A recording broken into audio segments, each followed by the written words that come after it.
Mr. Snowden should return to the United States, where he should face justice as any other American citizen would. Perhaps the only thing that has changed is that as a result of his Russian citizenship, apparently now he may well be conscripted to fight in Russia's war in Ukraine.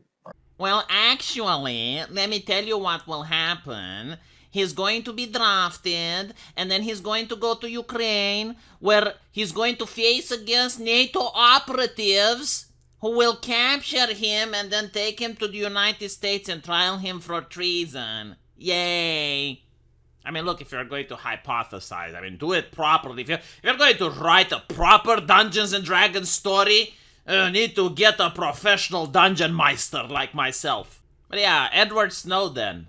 There was a lot of controversy in the United States where people claimed that the government is spying on them. And of course, these were harmful and dangerous conspiracy theories because the government would never. And then you have this guy with the glasses coming out and being like, well, actually, the government is spying on you. He leaked highly classified information from the National Security Agency and pointed out that there was an alliance with the cooperation of the telecommunication companies and European governments. So in a time where the US government was like, hey, look. If you have nothing to hide, then you have nothing to fear. Well, it turns out that the US government and the telecommunication companies and some European governments had a lot to fear because they also had a lot to hide. And they didn't appreciate this gentleman. And they sent an arrest warrant after him. So he fled to Russia. Moral of the story is that if you want to be a whistleblower, you should whistleblow Facebook. And make absolutely sure that you are reinforcing all of the establishment talking points. And say, oh yes, Facebook is very unsafe. Oh yes, people are talking to each other. That's very dangerous for democracy. We need the government to step in. We need more surveillance on people on Facebook. And then the government goes like,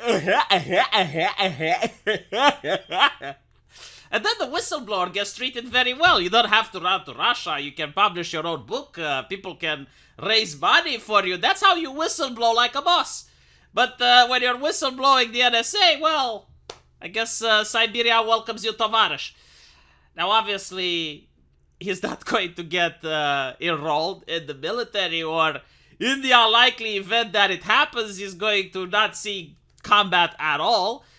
Because this is political circus, is what it is. Like, Putin has used Mr. Snowden on many occasions. Whenever he was accused of suppressing journalists and locking up dissidents, which he does, he retaliated and saying, well, look, the United States, look what you're doing to poor Mr. Snowden. You're in no position to talk. And this is what's happening here, right? Like, this is a job at Uncle Sam. It's unfortunately one that does land pretty well because Mr. Den of Snow should have been pardoned years ago.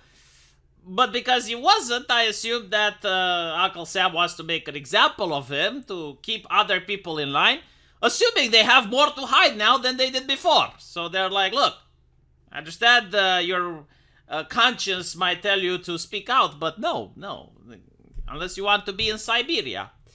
But let me know what you guys think, and I'll see you in the comment section. Take care.